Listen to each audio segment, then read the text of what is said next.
So first of all what is input? Input అంటే for example మీరు ఏదైనా మార్కెట్కి వెళ్ళారనుకోండి, అక్కడికి వెళ్ళినప్పుడు మీరు కాయగూరలు చెప్తారు కదా, లేదా టమోటాలు కానీ బెండకాయలు కానీ ఇట్లా చెప్తారు కదా, దాన్నే ఇన్పుట్ అంటాం. Sorry sorry for the disturbance. Same అలాగే మనం ప్రోగ్రాంలో కూడా అవుట్పుట్ రావాలంటే ఒక ఇన్పుట్ ఇవ్వాలి. సో ఇక్కడ నేను నేమ్ అనే వేరియబుల్ తీసుకొని దీనిలో ఇన్పుట్ ఇవ్వడానికి ఇన్పుట్ అనే వాల్యూని తీసుకున్నా, అండ్ ఇక్కడ ఎంటర్ యువర్ నేమ్ అనే వాల్యూని తీసుకున్నా. ప్రింట్ ఏమని చేస్తున్నా, హెలో అని పెట్టేసి మెసేజ్ ఈ నేమ్ అనే వేరియబుల్ని ప్రింట్ చేస్తాను. ఒకసారి దీని అవుట్పుట్ చూద్దాం. సో దీంట్లో మనం నేమ్ అనేది ఇద్దాం.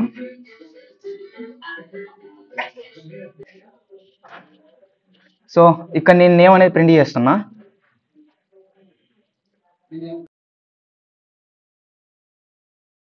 సో ఎంటర్ కొట్టాను. ఎంటర్ కొడితే ఇక్కడ హెలో రోహిత్ అని వచ్చింది కదా. ఇలా మనం ఇన్పుట్ అనే వాటి వాడతాం. అండ్ నెక్స్ట్ ఇక్కడ సెకండ్ ఎగ్జాంపుల్ చూద్దాం. యూజర్ నేమ్ అనే వేరియబుల్ తీసుకున్నా. యూజర్ నేమ్లో ఇన్పుట్లో వచ్చేసి ఎంటర్ యువర్ యూజర్ నేమ్ కొట్టినా. సేమ్ ఇక్కడ కూడా ప్రింట్ ఏం చేస్తున్నా, వెల్కమ్ అని వచ్చేసి నేను యూజర్ నేమ్ ఏ నేమ్ అయితే ఇక్కడ ఇస్తాను ఇన్పుట్లో, అదే నేమ్ నాకు అవుట్పుట్లో వస్తుంది. సో ఒకసారి ఇది కూడా రన్ చేసి చూద్దాం.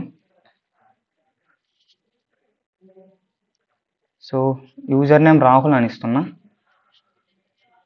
ఇక్కడ ఇన్పుట్ ఇస్తున్నట్టు నేను అవుట్పుట్లో చూసారా, వెల్కమ్ రాహుల్ అని వచ్చింది. ఇలా ఇన్పుట్ ట్యాగ్స్ అనేవి యూజ్ చేస్తాం.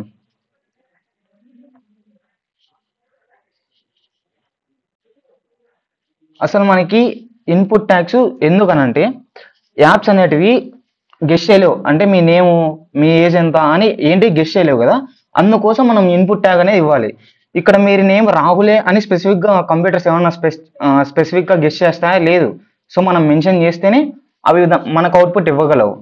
అందుకోసం ఈ ఇన్పుట్ అనే ప్రోగ్రామ్స్ని యూజ్ చేస్తాం. ఇన్పుట్ అనేటివి స్ట్రింగ్ టైప్స్లోనే ఉంటాయి.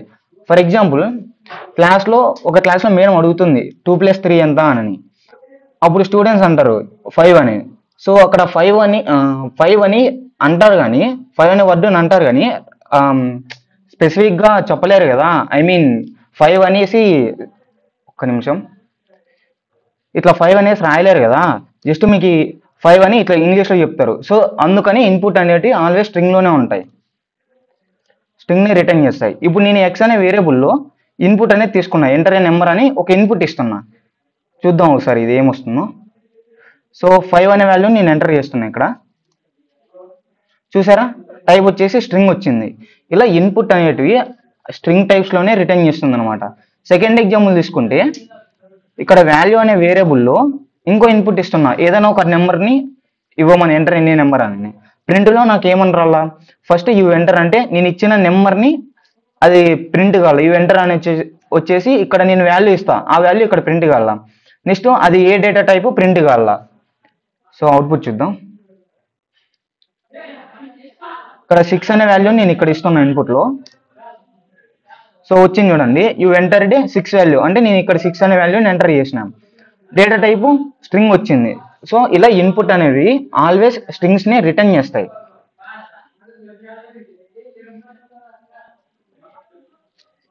Next type conversion. Type conversion అంటే మీరు మీ ఫ్రెండ్స్ కానీ మీ ఫ్యామిలీ మెంబర్స్ కానీ ట్రావెల్ చేస్తుంటారు బస్లో. సో అప్పుడు కండక్టర్కి ఏమని చెప్తారు, 2 టికెట్స్ లేదా 3 టికెట్స్ అని ఇవ్వమంటారు.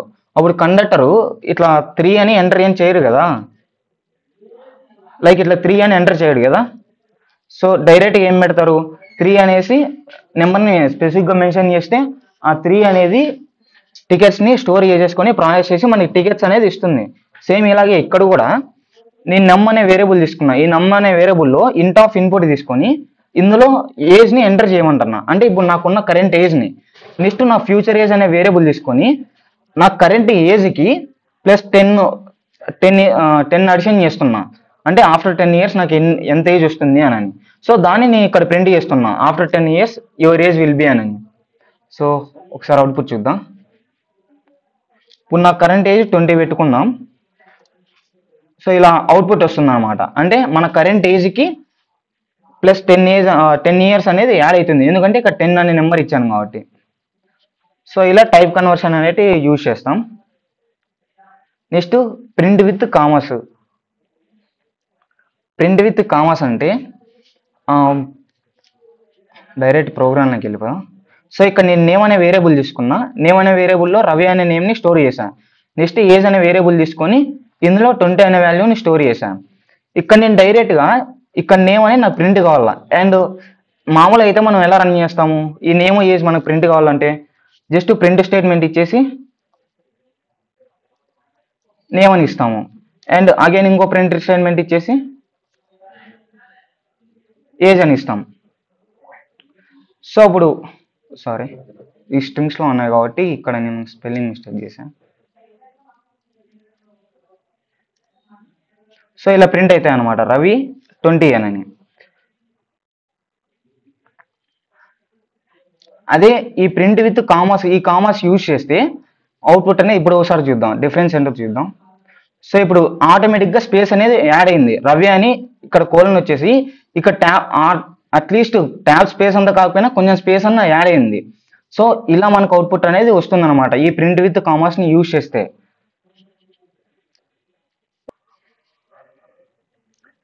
Next F strings. F string అంటే ఫార్మాటింగ్ స్ట్రింగ్స్ అని అర్థం. F strings allows inserting variables directly inside flower brackets. అంటే ఇప్పుడు నేను ఇక్కడ ఫుడ్ అనే వేరియబుల్ తీసుకొని చికెన్ బిర్యానీ అనే వాల్యూని స్టోర్ చేశాను. ఇది మనకి ఏం చేస్తుందంటే క్లీన్గా అంటే రీడబుల్ ఫార్మేట్ని ఈజీగా ఉండడానికి యూజ్ చేస్తాం అనమాట. ఇప్పుడు ఫర్ ఎగ్జాంపుల్ దీంట్లో నేను ఇట్లా చేయకోకుండా డైరెక్ట్ ఊరికే ప్రింట్ అని పెట్టేసేసి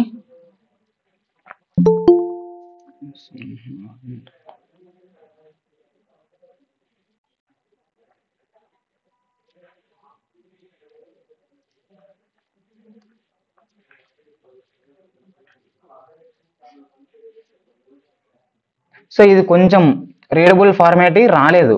అంటే ఇది కొంచెం వేరియబుల్స్ అన్ని 2 వేరియబుల్స్ ఉన్నాయి కాబట్టి మనకు కొంచెం పర్లేదు, అర్థం అవుతుంది. ఇలాగే చాలా వేరియబుల్స్ ఉంటే అర్థం కాదు కదా. సో అందుకోసమే మనకు కొంచెం రీడబుల్ ఫార్మాటింగ్ రావాలని ఎఫ్ స్ట్రింగ్స్ అనేది యూజ్ చేస్తాం. సో ఈ ప్రోగ్రామ్ ఎక్స్ప్లెయిన్ చేస్తాం. సో ఇక్కడ నేను ఫుడ్ అనే వేరియబుల్లో చికెన్ బిర్యానీ అనే వాల్యూని స్టోర్ చేశాను. దీని రేట్ వచ్చేసి 180. నెక్స్ట్ క్వాంటిటీ 3 తీసుకున్నా. క్వాంటిటీ 3 తీసుకున్నా. డెలివరీ ఛార్జ్ వచ్చేసి 35. ఇప్పుడు టోటల్ నేను rate plus quantity plus delivery charges మొత్తం క్యాలిక్యులేట్ చేయాలి. సో టోటల్ పెట్టేసి rate into quantity plus delivery చేసేసాను. ఇక్కడ ఫస్ట్ ఫుడ్ ఐటమ్ అని ప్రింట్ కావాలి నాకు. నెక్స్ట్ ఇక్కడ ఎఫ్ పెట్టాను. ఎఫ్ పెడితేనే ఇక్కడ మనకి ఇది ఫార్మేటింగ్ స్ట్రింగ్ అని అర్థం అవుతుంది అనమాట. నెక్స్ట్ ఈ ఫ్లవర్ బ్రాకెట్స్లో మనం వేరియబుల్ నేమ్ ఏదైతే ఇస్తామో ఆ వేరియబుల్ నేమ్ ఇక్కడ పెడతాం. ఇక్కడ పెట్టడం వల్ల చికెన్ బిర్యానీ అని ఫుడ్ ఐటమ్ వచ్చేసి ఆ నేమ్ స్పెసిఫిక్గా పడుతుంది అనమాట. సార్ ప్రింట్ చేసి చూద్దాం. చూసారు కదా ఇక్కడ ఫుడ్ ఐటమ్ వచ్చేసి చికెన్ బిర్యానీ అమ్మడింది. సేమ్ ఇలాగే సెకండ్ స్టేట్మెంట్ తీసుకున్నాం. ప్రింట్ లోపల రేట్ పర్ ప్లేట్ అన్న, అంటే ఒక ప్లేట్ ఎంత 180. సో ఆ 180 రేటు ఇక్కడ పడుతుంది. సో పర్ ప్లేట్ 180 అని. క్వాంటిటీ 3 ఉన్నాయి కాబట్టి 3 మెంబర్స్ కాబట్టి 3 క్వాంటిటీ ఇచ్చేసాను. మళ్ళీ డెలివరీ ఛార్జెస్ అని ఇక్కడ సపరేట్గా ప్రింట్ చేస్తున్నా. సో ఆ delivery charges 35. Total final print వచ్చేసి టోటల్ పేబుల్ అంటే మొత్తం అంతా మనం క్యాలిక్యులేట్ చేస్తే ఎంత వస్తుంది, 575 వస్తుంది.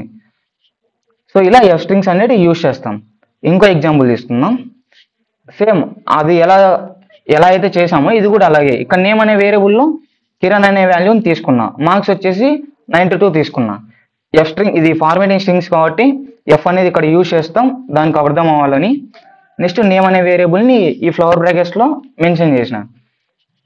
నెక్స్ట్ సెక్యూర్ మ్యాథ్స్ అంటే అతనికి అలొకేట్ మార్క్స్ అని ఈ వేరియబుల్లో తీసుకుంటాం. సార్ అవుట్పుట్ చూద్దాం.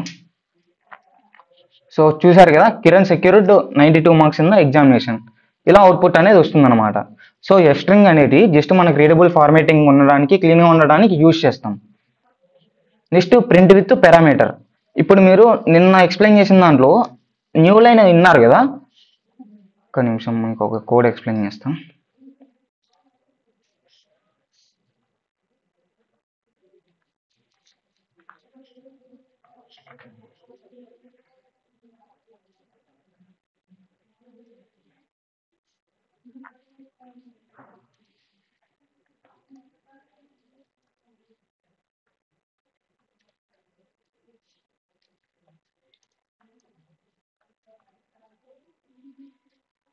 సో ఒకసారి ఇది రన్ చేసి చూద్దాం.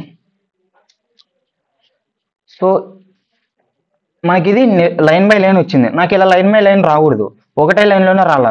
ఎండ్ పారామీటర్ని కూడా యూజ్ చేయొచ్చు. ఇలా ఎండ్ పారామీటర్ ఇచ్చినప్పుడు మనకి సపరేట్ న్యూ లైన్లో కాకోకుండా అలాగే పక్కనే వస్తుంది అనమాట. సో ఇలా పక్కన వచ్చేసి ఆటోమేటిక్గా స్పేస్ అనేది కూడా యాడ్ అయింది చూడండి ఇక్కడ. సో ఈ న్యూ లైన్కి ఆపోజిట్ ఇదనమాట. నెక్స్ట్ ఇక్కడ ఇంకో ప్రోగ్రామ్ కూడా తీసుకున్నా. ప్రింట్ వచ్చేసి లోడింగ్ అని ఇచ్చిన. నెక్స్ట్ ఇక్కడ ఎండ్ పారామీటర్ ఇచ్చేసి ఈ ఎండ్ పారామీటర్లో 3 డాట్స్ పెట్టేసి దాని తర్వాతనే నాకు డన్ అనేది రావాలా. సో అలా అవుట్పుట్ వచ్చింది చూడండి. ఫస్ట్ లోడింగ్ వచ్చింది, 3 పులి స్టాప్స్ వచ్చేసి మళ్ళీ డన్ అని వచ్చేసింది. ఇలా ఎండ్ పారామీటర్ని యూజ్ చేస్తాం. Next sep parameter. Sep parameter అంటే మనకి ఒక క్యారెక్టర్స్లో కానీ వాల్యూస్లో కానీ సపరేట్గా రావడానికి యూజ్ చేస్తాం. సో ఇక్కడ నేను 3 స్ట్రింగ్స్ అని 3 క్యారెక్టర్స్ అనేవి తీసుకున్నా, స్ట్రింగ్స్ క్యారెక్టర్స్. దాంట్లో నాకు ప్రతి క్యారెక్టర్కి మధ్యలో ఈ సింబల్ అనేది రావాలా. అలా రావాలా కాబట్టి ఇక్కడ నేను సెప్ అనేది వచ్చేసి ఈక్వల్స్ టు ఈ సింబల్ అనేది మెన్షన్ చేసిన. ఒక నిమిషం. సో ఇలా వచ్చింది చూసారా, A minus like A minus B, B minus C అని. సో ఇలా అనేది యూజ్ చేస్తాం. ఇక్కడ మైనస్ అనే కాదు ప్లస్ అనే యూజ్ చేసుకోవచ్చు. సో అప్పుడు A plus B P plus C వస్తుంది. ప్లస్ కాదు ఇంకా మల్టిప్లికేషన్ అయినా యూజ్ చేసుకోవచ్చు.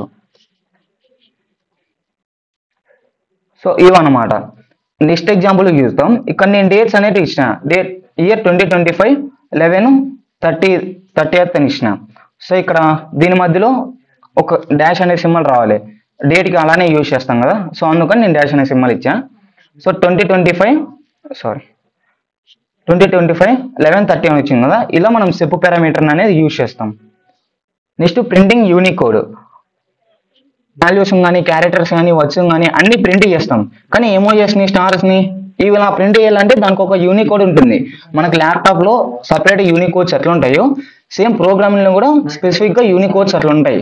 పైథాన్ కోడ్ ఉంటుంది, HTML CSS Java script code ఉంటుంది, జావా కోడ్ ఉంటుంది. ఇలా సపరేట్గా ఉంటాయి. పైథాన్లో వచ్చేసి ఇవి అనమాట. ఇది స్టార్ యూనికోడ్. ఒకసారి దీన్ని ప్రింట్ చేసి చూద్దాం.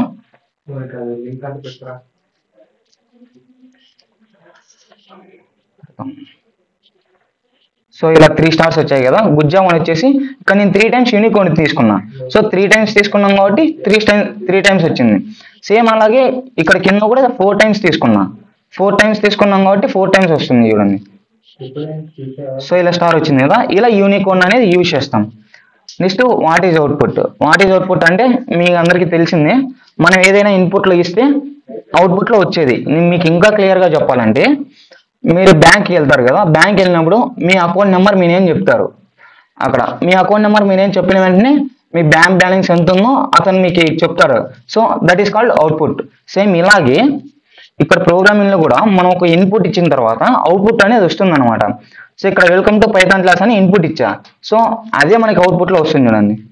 ఇలా welcome to Python class. So this is called output. మనకు అవుట్పుట్ ఎందుకు కావాలంటే ఇట్ షోస్ రిజల్ట్. అంటే ఇన్పుట్లో ఏమేమి వేసినాము, ఇన్పుట్ మనకు అసలు కరెక్ట్గా ఉందా, మనం ఏం మిస్ చేసాం అనేదంతా కావాలి కదా. సో అందుకోసమే అవుట్పుట్ అనేది యూజ్ చేస్తాం. రిజల్ట్స్ని ప్రింట్ చేస్తుంది, ఏదైనా మనకు మిస్టేక్స్ ఉంటే ఎర్రర్స్ని ప్రింట్ చేస్తుంది, ఏమైనా ఉంటే వార్నింగ్స్ ఇస్తుంది. ఇలా అన్నీ జరుగుతాయి. సో అందుకని అవుట్పుట్ అనేది యూజ్ చేస్తాం.